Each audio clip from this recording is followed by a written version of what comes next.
ಏರಿಕೆ ಖಂಡಿಸಿ ಇವತ್ತು ಬಿಜೆಪಿ ಪ್ರತಿಭಟನೆ ನಡೆಸ್ತಾ ಇದೆ. ನಗರದ ಫ್ರೀಡಂ ಪಾರ್ಕ್ ನಲ್ಲಿ ಕೂಡ ಪ್ರತಿಭಟನೆ ನಡೆಸಲಾಗ್ತಾ ಇದೆ. ನಮ್ಮ ಜೊತೆ ಶಾಸಕರಾದಂತಹ ಹರೀಶ್ ಪೂಂಜಾ ಇದ್ದಾರೆ.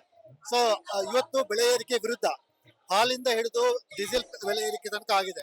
ಬಿಜೆಪಿ ಈ ರೀತಿ ಒಂದು ಹೋರಾಟ ನಡೆಸ್ತಾ ಇದೆ. ಬಹಳ ಪ್ರಮುಖ ಉದ್ದೇಶವೇನು ಅಂತ ಇದನ್ನು ಯಾವ ರೀತಿ ತಗೊಂಡು ಹೋಗ್ತಾ ಇದ್ದೀವಿ?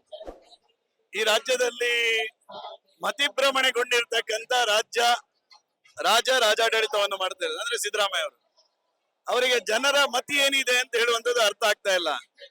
ಅವರು ಮಾಡಿದ್ದೇ ಆಟ, ಅವರು ಮಾಡಿದ್ದೇ ಕಾನೂನು ಎನ್ನುವಂತ ಮನಸ್ಥಿತಿಯಲ್ಲಿ ಇವತ್ತು ರಾಜ್ಯದ ಆಡಳಿತವನ್ನು ಮಾಡ್ತಾ ಇದ್ದಾರೆ.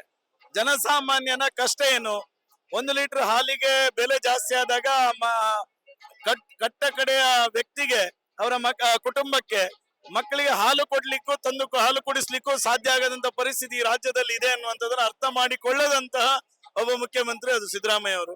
ಖಂಡಿತ ಇದರ ವಿರುದ್ಧ ಭಾರತೀಯ ಜನತಾ ಪಾರ್ಟಿ ವಿಜೇಂದ್ರ ಅವರ ನೇತೃತ್ವದ ಹೋರಾಟವನ್ನು ಮಾಡ್ತಾರೆ. ಈಗ ಕಾಂಗ್ರೆಸ್ನವರ ಸಮರ್ಥನೆ ಇರುವಂತದ್ದು, ಸರ್ಕಾರದ ಸಮರ್ಥನೆ ಇರುವಂತದ್ದು, ಕೇಂದ್ರ ಸರ್ಕಾರದ ವಿರುದ್ಧ ಯಾಕೆ ಹೋರಾಟ ಮಾಡ್ತಾ ಇಲ್ಲ? ಅಲ್ಲಿ ಕೂಡ ಬೆಲೆ ಏರಿಕೆ ಆಗಿದೆ. ಬಿಜೆಪಿ ಅವರು ಅದರ ರಾಜ್ಯದ ಬೆಲೆ ಏರಿಕೆ ಬಗ್ಗೆ ಮಾತಾಡುವ ನೈತಿಕತೆ ಇಲ್ಲ ಅಂತ.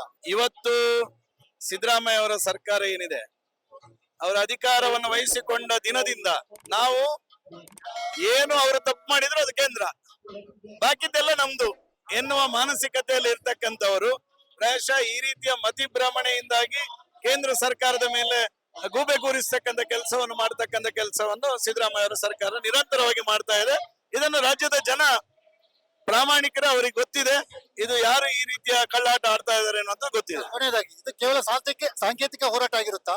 ಮುಂದುವರೆದು ಯಾವ ರೀತಿ ಹೋರಾಟ ಮುಂದುವರಿಯುತ್ತೆ? 100% ಇವತ್ತು ಸಾಂಕೇತಿಕ ಹೋರಾಟ ಅಲ್ಲ. ಅಹೋರಾತ್ರಿ ಧರಣಿ ಮಾಡೋದಂದ್ರೆ ಸಾಂಕೇತಿಕನ? ಅಹೋರಾತ್ರಿ ಧರಣಿಯನ್ನು ಮಾಡ್ತಾ ಇದ್ದೇವೆ. ವಿಜೇಂದ್ರ ಅವರ ನೇತೃತ್ವದಲ್ಲಿ ಜನಾಕ್ರೋಶ ಯಾತ್ರೆಯನ್ನು 7ನೇ ತಾರೀಕು ಮೈಸೂರಿನಿಂದ ಪ್ರಾರಂಭವಾಗಿ ಎಲ್ಲಾ ಜಿಲ್ಲಾ ಕೇಂದ್ರಗಳಲ್ಲೂ ಪಾದಯಾತ್ರೆ ಪ್ರತಿಭಟನಾ ಸಭೆಗಳು ನಡೀತದೆ. ಸಿದ್ದರಾಮಯ್ಯ ಅವರ ಸರ್ಕಾರಕ್ಕೆ ಎಚ್ಚರಿಕೆಯನ್ನು ಕೊಡತಕ್ಕಂಥ ಕೆಲಸ ಮಾಡುತ್ತೆ. ಸೊ ಇದಿಷ್ಟು ಹರೀಶ್ ಪೂಂಜಾ ಅವರ ಮಾತು. ಕ್ಯಾಮರಾ ಪರ್ಸನ್ ತೇಜಸ್ ಜೊತೆಗೆ ಇರ್ಷಾದ್ ಉಪ್ಪಿನಂಗಡಿ, ವಿಜಯ ಕರ್ನಾಟಕ, ಬೆಂಗಳೂರು.